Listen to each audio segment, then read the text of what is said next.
Most dynasty managers don't lose their rookie draft because they picked the wrong player. They lose because the second the draft stops going their way, they panic. Their guy gets taken, the board gets weird, and the clock starts ticking. And suddenly, they abandon everything they said they were going to do in the draft. They reach, they draft for need, they force picks. And that's where rookie drafts are actually won and lost. And today, we're going to help you solve that so you can start getting your rookie drafts going in the right way. You can draft the right players and move your teams forward. My name is Caleb, and welcome to the Dynasty Edge HQ, where we help you think like a GM to help your teams go from rebuilding to winning championships for many years to come. And if you find anything helpful or actionable in this video, subscribe down below. Let us know what trades you're making, what picks you're making in your draft. I'd love to just talk with you about that. I try to get back to every comment. And if you haven't already, I have my free rookie draft blueprint down below in the description, as well as in the pinned comment. Go grab it. It's completely free. It'll help you with everything you need to make the right picks for your rookie draft so that you can start picking the right way moving forward.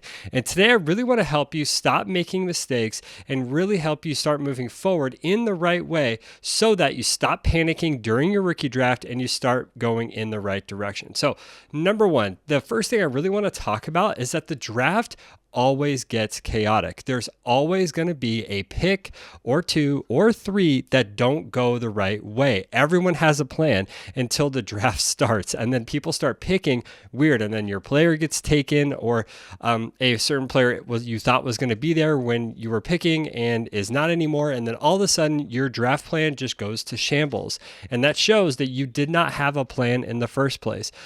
I can tell you from firsthand experience, in my first few years of Dynasty, I just did not have a plan. I'd go into the draft, I thought I would have a player, and then all of a sudden that player wasn't there, and then I start to panic. I go, what do I do? What process do I have to trust in those moments that's going to help me in this situation? That's why I created the blueprint, so that you have a way that you can draft, and it's based on the ways that I draft based off of rookie hit rates. And those things are really going to help you draft in the right way so that you can make your team go forward. So stop reaching, stop just drafting for need. Really start drafting for the best things possible. And if your player gets taken, if you have a plan, you're going to get the right player, next best player for your team moving forward. Number two, there's always going to be in drafts when this happens is that there's going to be a panic after your guy gets taken. Even this year, there was a couple picks that I had in the late first round, and I was like, you know what, this guy's going to be there, and then all of a sudden he wasn't. And then what do? I have found this season, especially around the 1.09, there is a massive tier drop, and there is a tier gap of like, what do I do in this situation? Do I take Ty Simpson? Do I go to Jonah Coleman? Do I pick Nick Singleton? What do I do with this pick? Because now all the players that have been drafted in the first round are all taken. So what do I do? And so what I did is I based it off of my blueprint, and I had to pick the best hit rate going forward. And when I was in that position, I thought I was going to get Casey Concepcion, and I didn't. And then I decided to draft Ty Simpson because quarterbacks drafted in the first round have a 60% hit rate of having a quarterback one season. Now, that's not a player take. It's not like I'm super high on Ty Simpson, but what I'm high on is getting the right hit rate and going with that. And I want to go with the best percentages moving forward. So check out that blueprint. That's going to help you when you have that panic after your guy gets taken. After a specific player goes, what are you going to be doing? And if you have a system you can rely on, it helps you in those moments. Another massive mistake that people make in their rookie drafts is they start to draft for need. Now, this is something I talk about constantly on my channel to stop doing. This is one of the major mistakes that people make in their rookie drafts is they draft for need. They go into the draft, they're like, hey, I need a running back, I need a quarterback, I need a tight end, I need a wide receiver. And then they just draft that when their pick comes up, even if that's not the best player available. The best way to pick is best player available or best value available. And if that happens to also be the position that you need, that is the best situation. Now, when you have a pick and there's not a good player at a position of need, you have a couple options. A, you can trade up to get to a place where you can get that position of need, or you can trade back within a tier to be able to get a player or a position of need that you can get. If you're at the end of the first round and you need a running back, don't just draft a running back at the 1.09. There is not a good running back that is there.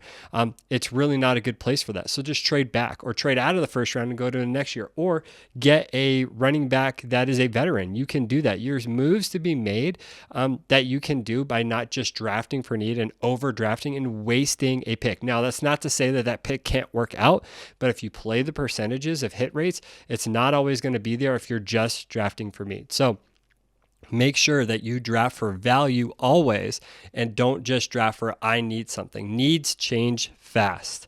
Okay, value lasts for your team. Always be looking to get value and capitalizing on that. Another massive mistake that leads to panic in rookie drafts is people starting to abandon their tiers. They look at rankings versus tiers. Tiers give flexibility. So if you have a tier of like 4 or 5 players that are in the same tier, that allows you to be at peace when you get to a spot where your player is picked and you're like, oh no, what do I do here? If you have tiers made up, if you have players within a certain tier, you can just go to the next best player in that tier, whoever you have ranked higher within that tier, and just pick that player.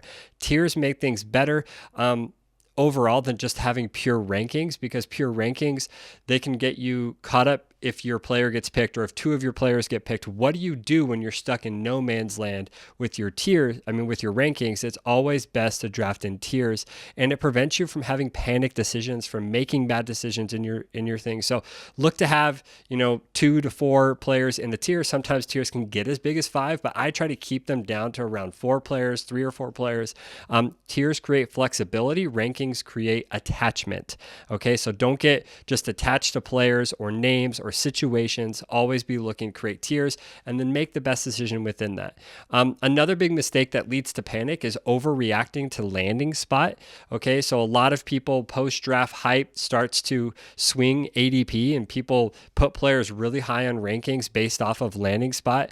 One of the biggest anomalies or biggest things in this draft is going to be Ty Simpson. Ty Simpson was drafted as a top 15 pick. Now, everybody keeps saying that this guy is no good, that he's just terrible, and they overdrafted him.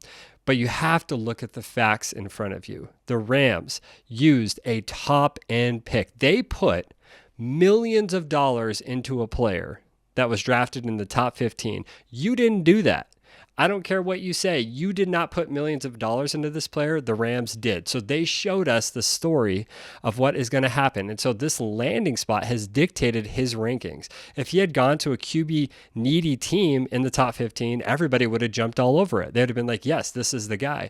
But because he went to the Rams, because he went higher than expected, everybody is just freaking out about that landing spot. And I would say stick to hit rates. Look at my Dynasty blueprint. Look at the hit rates. A quarterback drafted in the first round has a 60% hit rate of being a QB1 at some point in their career. That's just the hit rate. That's the percentage. And so when I'm drafting, I draft on that versus landing spot, bad situation, whatever those things are. I just go with that because situations change. Landing spots can change. A team can change all these different things, and they can go from being a rebuilder to a contender very quickly in the NFL. We have those stories. Look at the Patriots this year. Yes, they had a weak schedule, but they went almost all the way based off of rebuilding that team, revamping it, making it good, and what seemed like a terrible landing spot has now become a valuable landing spot in Dynasty. So don't just cut things out. Don't overreact to landing spot. See what the situation is, go off of hit rates, and it's going to land you in a really, really, really great spot. Now, one of the last mistakes that cause panic is freezing in trade spots. Fear of missing out, not trading back when you should, not trading up when you should, when you see a player falling.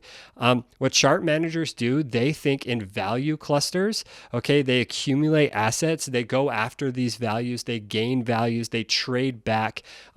I am always looking to do 2-for-1s where I'm getting 2 picks for 1 or 2 players for 1. Those are always ways to gain more assets. Sometimes sometimes you're in a spot where you don't want to take a player and you're in a good position in the draft, you can always look to trade back. Even if you're getting something small to trade back within a tier, it is worth it because then you're at least getting something on top and you're insulating your team. You're giving your team more of an opportunity to hit on something else while also staying within a tier on the team. And so I think that you can possibly do that if you really stop freezing in trading spots and always are looking to trade. I think it's a great opportunity. Managers are they're very active during this rookie draft time. People are always looking to make moves during the rookie draft. And so it's a great time to make trades. So the more active you can try to be in these moments, the more value there is to be had. No, you're not just sending out trades for no reason, but you can make great trades in these moments if you stay active, if you stay on top of it, and you don't freeze in these different trading spots. The best dynasty managers aren't the ones who never miss. They are the ones who take the chance. Okay, so there's always moments where I'm taking chances. I'm always taking risks in my league. And if I didn't always take risks, there wouldn't be such a reward when that thing hits. Do I miss all the time? Yes, I can miss a lot. But I'm always taking the best value. I'm trying to put my team forward. I'm trying to sell at the right moment. I'm trying to buy at the right moment. And I'm taking a risk. So take a risk. Everyone misses, and no one has a monopoly on everything perfect in Dynasty. The difference is you got to stay disciplined while everybody else panics. Don't panic in your rookie draft. Stick to these principles, and I promise you your drafts are going to start going better. And I hope that as you draft better, your teams get better, and you start winning more championships for many years to come. Continue to think like a GM. Help your team win. Get the rookie draft guide below. And I hope this video was a blessing to you, that you learned something, and I can't wait to see you in the next one.